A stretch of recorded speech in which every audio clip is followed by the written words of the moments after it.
कभी सोचा है कि एक बिरयानी की प्लेट में कितनी कैलोरीज होती हैं? मैं आज इस सवाल का जवाब इस वीडियो के ज़रिए ढूंढने लगा। जवाब ढूंढने के लिए हम अपने अंदाज में एक अच्छी सी कराची बिरयानी बनाएंगे और हमेशा की तरह अपनी टेक्निक पे बातचीत करते रहेंगे, लेकिन साथ में हर इंग्रेडिएंट का वज़न और उसकी कैलोरीज दोनों का हिसाब करते जाएंगे। इस बिरयानी की रेसिपी के लिए आगाज़ करेंगे चावलों से, जो हैं आधा किलो बासमती सेला। इन चावलों को पहले अच्छी तरह से वॉश करके लगभग 2 घंटे के लिए भिगो दिया जाता है, जिसके बाद ये अच्छी तरह पानी सोख करके ऐसी हालत में आ जाते हैं। सेला चावल हैं तो 2 घंटे भिगोना ज़रूरी हो जाता है, वरना आम बासमती चावल के लिए आधा घंटा भी काफ़ी रहता है। अब सीधा कुकिंग का आगाज़ करते हैं और नज़र रखते हैं अपने इस कैलोरी काउंटर पे। सबसे पहले एक बड़े पतीले में घी डाल के उसे थोड़ा गर्म किया जाएगा और घी के गर्म होते ही इसमें सबसे पहले टमाटर डाल दिए जाएंगे।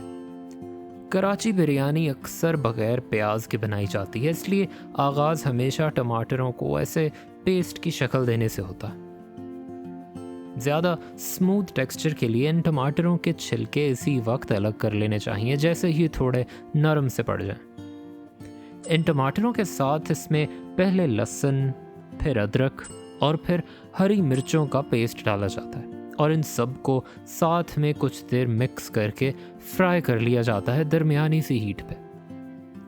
फिर इसमें सीजनिंग्स डाली जाती हैं, जैसे नमक, लाल मिर्च और थोड़ी बहुत हल्दी।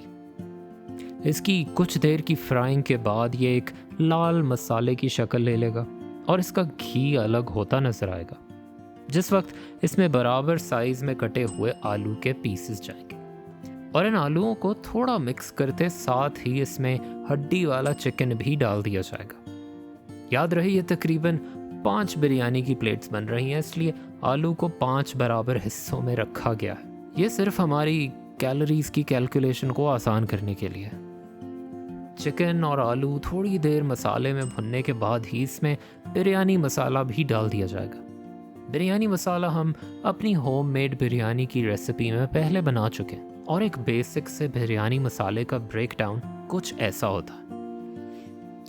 थोड़ी देर मसाले में मिक्स करने के बाद इसमें दही डाला जाएगा और इस दही के साथ चिकन और आलू इस मसाले में कुछ देर और भूने जाएंगे।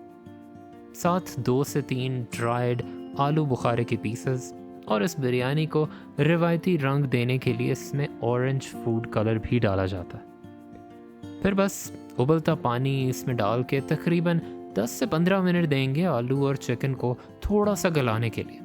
कह सकते हैं कि सिर्फ 70% तक ही गलाया जाएगा इस मरहले में और बाकी की पकाई चावलों के साथ दम में की जाएगी। चावल तैयार करने के लिए एक अलग पतीले में काफ़ी सारा पानी उबाला जाएगा। इस पानी में जाएगा काफ़ी सारा नमक, इन चावलों को अलग से सीजन करने के लिए। रिवायती रेसिपीज़ में चंद खड़े मसाले भी इसी वक्त चावलों के साथ उबाले जाते हैं। इस खौलते हुए पानी में जाएंगे हमारे चावल और इन्हें तब तक उबाला जाएगा जब तक ये थोड़े बहुत गल जाएं, यानी चावल खाने में पूरी तरह से कच्चा भी फील ना हो और बहुत ज़्यादा ओवर कुक हो के पूरी तरह से नरम भी ना पड़ जाए। ऐसे खड़े खड़े चावलों को ही किसी छलनी की मदद से इस सारे पानी से अलग कर लिया जाएगा, जिसके बाद हम अपनी बिरयानी की तरफ वापस आएंगे। दम पे रखने से पहले देखा जाएगा कि पतीले में अभी भी थोड़ा बहुत पानी ज़रूर मौजूद होना चाहिए और सब इंग्रेडिएंट्स को ऐसे किनारों की तरफ धकेल के इसके ऊपर थोड़ी फ्रेश टॉपिंग्स डाली जाती हैं, जैसे कि बारीक कटा हुआ धनिया, थोड़ा पुदीना, साथ ही बारीक स्लाइस की हुई अदरक और चंद हरी मिर्चों के टुकड़े भी। साथ ही थोड़ा इजाफी बिरयानी मसाला भी स्प्रिंकल किया जाएगा, इसको आखिर में थोड़ी सी खुशबू छोड़ने के लिए। और फिर बिरयानी पे लगेगी इन सब चावलों की एक मोटी सारी तह। बिरयानी हमेशा थोड़ी रिच और थोड़ी मॉइस्ट अच्छी लगती है, तो हमेशा इस वक्त इसमें ऊपर से घी का छिड़काव किया जाता है, इस घी को थोड़े गर्म पानी में डिज़ोल्व करके। पानी में डिज़ोल्व करने से ये अच्छी तरह हर तरफ तकसीम भी हो जाएगा और बहुत ज़्यादा घी इस्तेमाल करने की भी ज़रूरत नहीं पड़ेगी। साथ जाते हैं चंद कतरे केवड़ा एसेंस के और फिर इसको अच्छी तरह से सील करके ढक दिया जाता है। पतीले को अच्छी तरह से ढक के थोड़ी तेज़ आंच पे पहले 2 मिनट तो देने चाहिए। जैसे ही इसमें से स्टीम बाहर आने लगे तो आंच को बिल्कुल आहिस्ता करके 15 से 20 मिनट के लिए इसको हल्की से हल्की आंच पे छोड़ देना चाहिए।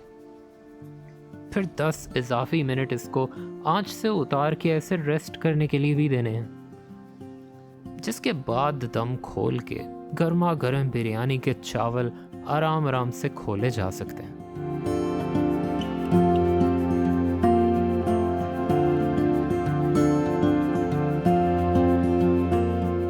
और अब उस सवाल के जवाब की तरफ आते हैं जिसके लिए हमने ये सारी मेहनत की है। हमारे कैलोरी काउंटर के मुताबिक इस पूरे पतीले में गई हैं इतनी कैलोरीज, और इसका मतलब ये है कि अगर हम बिल्कुल बराबरी से इस बिरयानी को 5 पोर्शंस में डिवाइड कर दें तो बनेंगी 5 नॉर्मल साइज्ड बिरयानी की प्लेट्स, और हर प्लेट बनेगी तकरीबन 918 कैलोरीज की। और अगर इस बिरयानी में से आलू निकाल दें तो रह जाएंगी इतनी कैलोरीज। यहाँ इस बात का जिक्र भी कर दूं कि कैलोरीज कभी भी 100% एक्यूरेसी से नहीं बताई जा सकती, लेकिन जब हम हर कच्चे इंग्रेडिएंट का वज़न करके आखिर में इस तरह से हिसाब लगाते हैं तो कैलोरीज का अंदाज़ा काफ़ी हद तक सही लगता है।